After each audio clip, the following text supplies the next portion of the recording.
in the middle of working.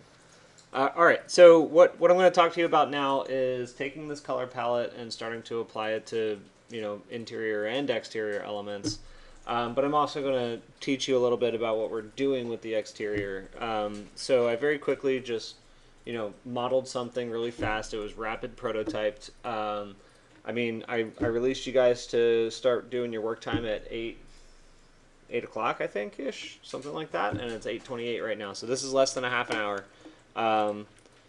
I modeled a bunch of things onto the facade. I just did a very simple facade exercise. I didn't get crazy with it. I just took the same idea of repetitive elements and the L shapes and just applied it in two different conditions on the facade. What I also did was produce a couple lights and changed a couple materials for the rendering. So this is where it's at right now.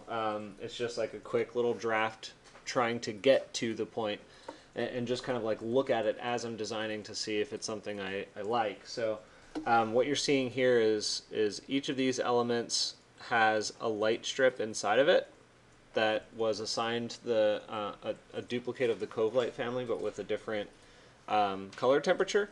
And then the entry here, this entry element and this this facade element are actually the same two colors that I have in my color palette. So they're these two colors. But the way I adapted it was not just to make it look that color. I just used that color as a tint. So what you're seeing in this model is actually, if you look at the materials, these.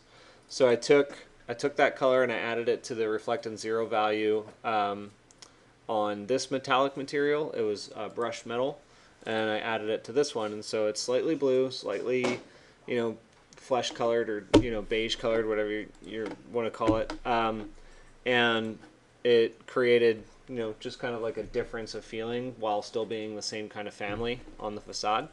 And then additionally, I added a cove light to the back corner here so that it illuminated that entry. We haven't gone through the physical sky settings in great detail yet, but where we're going is this. Okay, and I'll be describing to you how I set this up as well tonight.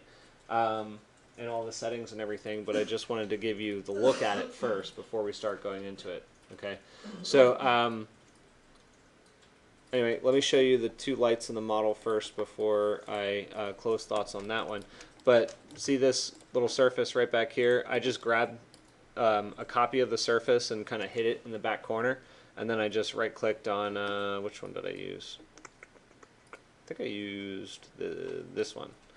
Created another type of cove light for it. Or no, it was this one. It was the really warm one. And then I just really elevated the wattage of it once I rendered it. And then each of these was a,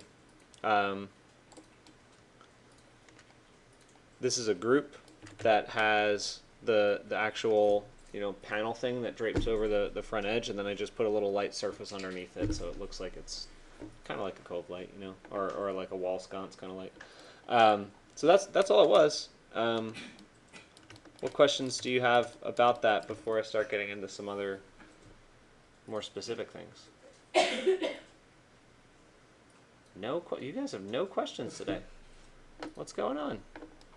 Huh? Can you give us some time to catch up? Yeah, sure. No, I mean, this is me just showing you where we're going. I'm going to show you the settings I used and everything too. But you guys you still have work time.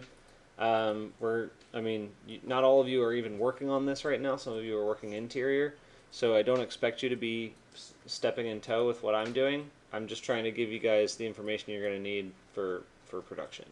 Okay.